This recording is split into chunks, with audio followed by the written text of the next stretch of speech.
Nah, di antara keteladanan yang bisa kita keluarkan dari amalan-amalan Ramadan yang dikerjakan oleh Nabi, secara umum saya ingatkan lagi terbagi kepada 3 amalan utama yang diinfokan oleh sahabat junior pada saat itu yang seringkali membersamai Nabi SAW, yaitu sahabat Ibnu Abbas, ya, radhiyallahu taala anhuma. Ya. Karena Rasulullah sallallahu alaihi wasallam adalah Rasulullah sallallahu alaihi wasallam ajwadan nas wa ajwadu ma yakunu fi Ramadan. Beliau sallallahu alaihi wasallam, kata Ibnu Abbas radhiyallahu taala anhuma, adalah pribadi yang sangat baik, pribadi yang sangat dermawan, orang yang senang berbagi. Jud itu menandakan sifat mulia dari segi kedermawanan.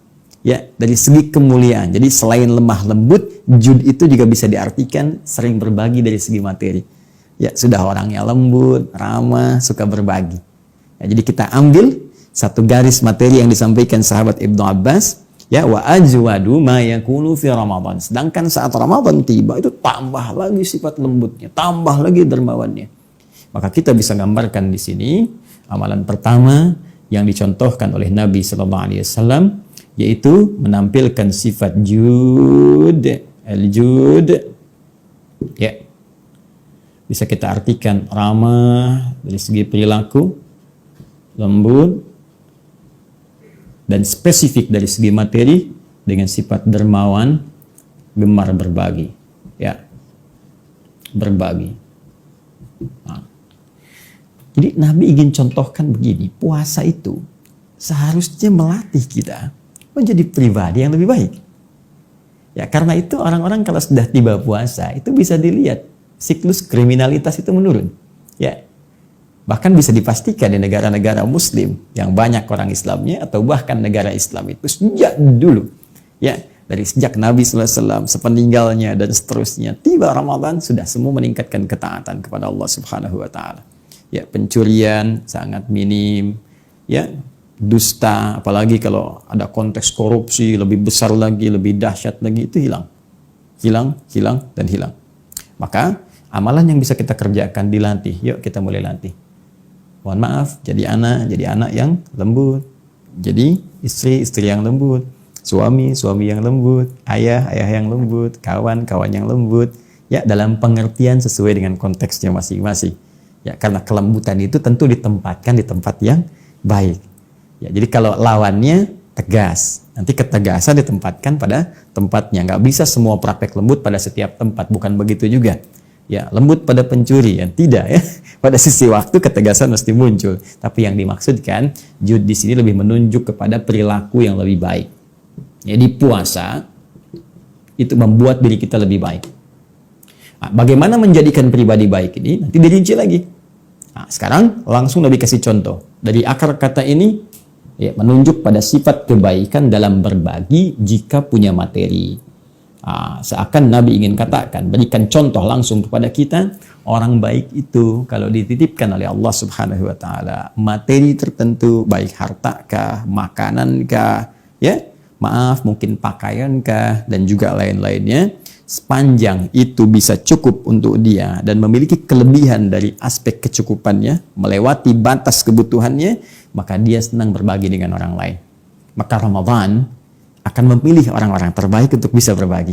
Apalagi dalam situasi saat ini. Mungkin sebagian kehilangan pekerjaan, sebagian kesulitan makan. Ya, orang Islam tidak harus tunggu instruksi. Tidak harus bikin komite. Maka puasa melatih kepekaan kita untuk melihat siapa tetangga kita yang mungkin bisa berbagi kita makanan dengannya. Walaupun mungkin hanya kurma, mungkin sebagian dari beras yang kita masak. Ya, belum tentu kita hidup esok hari. Apa yang kita bisa katakan lebih hari ini, itu akan lebih baik jika mungkin bisa dinikmati oleh banyak orang. Maka satu tanda seseorang bisa menjadi baik terlihat dengan amalan puasanya, salah satunya ketika dia mampu berbagi dengan orang-orang sekitarnya. Untuk itulah nanti Anda akan banyak temukan turunan dari hadis ini yang menganjurkan kita banyak berbagi walaupun hanya sehirup air, walaupun hanya sebiji kurma. Mungkin teman-teman seringkali mendengar itu. Ya, ini bagian yang pertama. Jadi ada amalan yang sifatnya materi, yang Masya Allah mungkin di waktu-waktu saat ini bisa kita maksimalkan.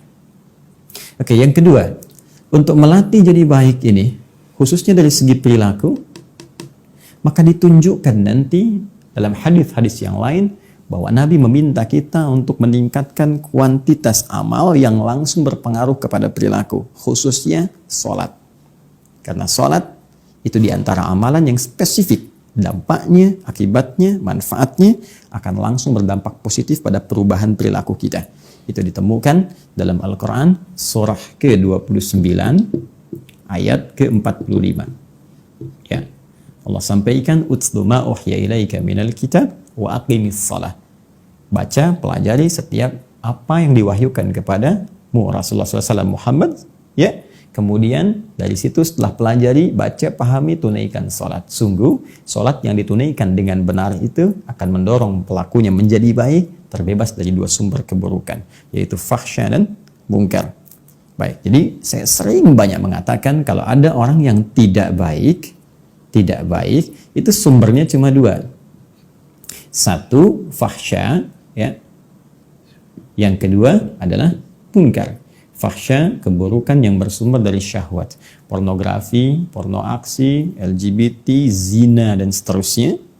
Mungkar, keburukan yang bersumber dari nafsu perut dan akal yang ditolak oleh hati kita. Baik bohong itu mungkar, senang berselisih itu mungkar, korupsi itu mungkar, ya, dan seterusnya. Jadi sebetulnya semua tindakan keburukan itu cuma dua. Kalau bukan fahsya, itu mungkar. Dan puasa mencoba mengarahkan kita untuk meningkatkan satu amalan yang sinyal-sinyal amalan itu cahayanya bisa menghanguskan peluang-peluang fahsya dan mungkar. Ini bisa dihanguskan. Hilang. Apa amalannya? Salat. Latih dengan salat. Sehingga terhubung diri kita dengan Allah Subhanahu wa taala. Ya, cara terbaiknya pernah saya sampaikan, keluarkan semua jenis salat yang mungkin kita bisa lakukan sesuai dengan petunjuk Nabi sebagai tambahan dari salat-salat fardu yang diwajibkan kepada kita oleh Allah Subhanahu wa taala. Ya, dalam setiap siang ini ada salat apa saja? Syuruk ya di awal. Kalau tak mampu dikerjakan karena kita nggak ke masjid, ada duha nanti yang pertengahannya. Ya, syuruk kan awal duha, baik ya, dengan syarat tertentu. Nanti ada duha. Ya, ada 4 rakaat sebelum zuhur. Ini tidak mengikat kita dengan masjid. Artinya sekalipun dalam kondisi saat ini, ya, sebagian dari kita tidak bisa ke masjid misalnya, maka sholat sunnah tetap bisa dilakukan. Yang sifatnya tidak melekat dengan sifat masjid. Seperti rawatib misalnya. Ya, 4 rakaat sebelum zuhur. Syaratnya bukan harus di masjid. Sepanjang kita mau tunaikan setelah adzan sebelum sholat fardunya, boleh silahkan tunaikan. Sekalipun sholat sendirian, bisa sudah dikerjakan. Ya, ba'diyah pasca zuhur. Kemudian sebelum sholat asar ada sholat 4 rakaat sholat mutlak gitu. Ya, maksimalkan itu. Ketika benar pendekatan kita menunaikan sholat dan terhubung kita dengan Allah Subhanahu wa taala, maka keadaan terhubung dengan Allah itu yang menjadikan kita bisa mendapatkan perisai dari perbuatan maksiat dan pengingat yang mencegah kita untuk berbuat hal yang tidak diinginkan oleh Allah Subhanahu wa taala. Karena itu Al-Quran memberikan statement orang-orang yang menunaikan sholatnya baik, maka dia akan punya hubungan kuat online dengan Allah itu sehingga mampu mengingat Allah dalam keadaan yang tak terbatas. Itu ada isyaratnya di Quran surah keempat ayat 103. Ya, fa idza qadaytumus salata fadhkurullaha qiyaman wa qu'udan wa 'ala junubikum. Jika Anda selesai menunaikan sholat itu, maka segeralah ingat kepada Allah. Baik dalam keadaan berdiri, jalan, duduk, kan? Walaupun berbaring. Zikir itu ingat. Jadi kalau orang sedang berjalan, ingat Allah, mustahil berbuat maksiat. Karena saat akan berbuat maksiat itu dia ingat Rabbnya. Bagaimana kalau diwafatkan saat saya berbuat maksiat? Ya, maaf di jalan, menemukan sesuatu, sekedar untuk ngambil untuk pribadi saja, dia takut kalau Allah tahu. Apalagi mengambil hak orang lain. Ya, kalau begal saat mau begal, ingat Allah, mustahil akan dia kerjakan. Apalagi saat ada orang ingin berbuat maksiat dalam duduknya di kantor, menggandakan sesuatu, ingin manipulasi, dia ingat bagaimana kalau saya diwafatkan oleh Allah. Allah melihat saya sekarang. Dalam berbaringnya mau maksiat, dia ingat bagaimana kalau seketika saya wafat. Makanya ulama sering mengatakan begini, jika Anda terfikir berbuat maksiat dan ingin terjaga selalu dalam keadaan yang baik, maka segera ingat kematian. Ketika terfikir berbuat maksiat, bayangkan seketika diwafatkan oleh Allah Subhanahu wa taala dan wafat dalam keadaan menjadi seorang pendosa. Anda bayangkan. Ya, karena itu ini gambarannya. Jadi, latih diri kita, latih. Jadi dalam hadis lain Nabi mengatakan, riwayat sahabat Abu Hurairah radhiyallahu taala anhu dalam Kitabus Syam di Al-Imam Al-Bukhari dalam kitab sahihnya nomor hadis yang pertamanya, beliau katakan as-syamu junnatun. Ya, puasa yang benar itu, alif lamnya kita terjemahkan, puasa yang benar itu junnatun, bisa menghasilkan perisai. Ya, perisai yang tak nampak. Jadi kalau ada dalam bahasa Arab huruf dimulai dengan jim dan nun, ya, jim dengan nun biasanya kalimatnya mengandung arti sesuatu yang tak nampak, tersembunyi. Nah, jin disebut dengan jin karena tak nampak dalam pandangan kita. Jannah, ya, jannah tuh, jannah, surga disebut dengan jannah karena belum tampak dalam pandangan kita sekarang. Ya kan? Jinnah, ya, ada jannah, ada jinnah, ada junnah. Beda tuh, ya, ada jin, ada jun, beda. Jin dan jun, lain kan? Nah, ada jannah, ada jinnah. Jinnah jamak dari kata jin. Minal jinnati wan nas. Tak terlihat juga. Baik, junnah di sini puasa menghasilkan junnah. Jannah, jinnah, junnah. Junnah itu perisai. Ya, yang tak nampak dalam pandangan kita. Jadi perisai ini kan fungsinya mencegah sesuatu yang membahayakan. Orang di medan perang punya perisai. Ada baju zirah, ada tamengnya, ya. Ini perisai. Ya, jadi begitu musuh misalnya akan melakukan sesuatu ya yang membahayakan diri kita, perisai ini menghalangi kita. Nah, perisai yang membentengi kita dari perbuatan fahsya dan mungkar, yang mencegah setan, ya bisa menembus relung hati kita yang paling dalam untuk mempengaruhi berbuat maksiat, itu namanya junnah. Di puasa itu melatih kedekatan kita dengan Allah sehingga Allah memberikan perisai pada diri kita. Orang yang punya perisai ini disebut dengan junnah tadi karena rajin menunaikan ibadah dalam puasanya, maka perisai itu yang akan menghambat perbuatan maksiat masuk menembus dirinya. Begitu ada bisikan misalnya, ambil sendal orang ini nih. Mumpung gak ada orang ke masjid, ambil kotak infaknya. Misal, masuk, tek tek tek tek. Itu kalau orang ada perisainya langsung mental kalimat itu. Tek, pergi. Tidak. Saya masih ingin bertakwa. Tidak. Bagaimana kalau saya diwafatkan dalam keadaan berbuat maksiat? Hei, ini musim bantuan-bantuan.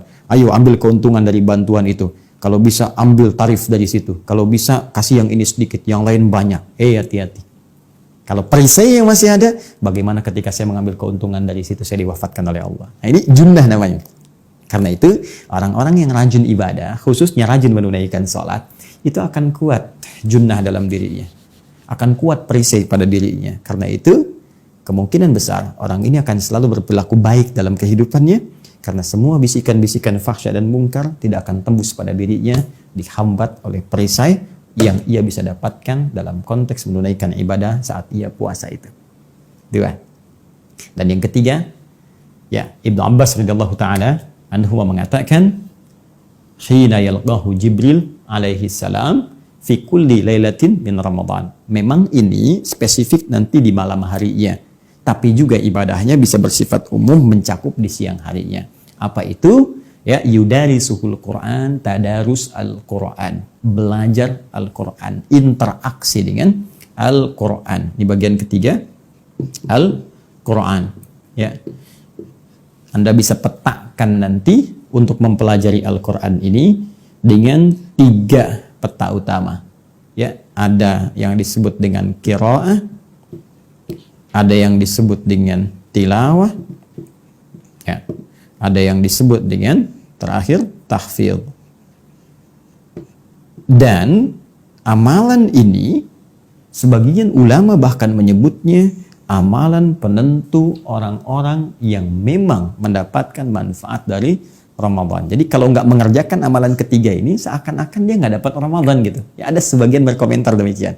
Kenapa? Karena Ramadan sendiri disebut oleh Allah Subhanahu wa Ta'ala dengan bulan diturunkannya Al-Quran. Sehingga sebagian ulama mempopulerkan dengan bulan Al-Quran. Bulan Al-Quran. Itu statementnya ada dalam pernyataan di firman Allah, Quran surah kedua Al-Baqarah ayat 185.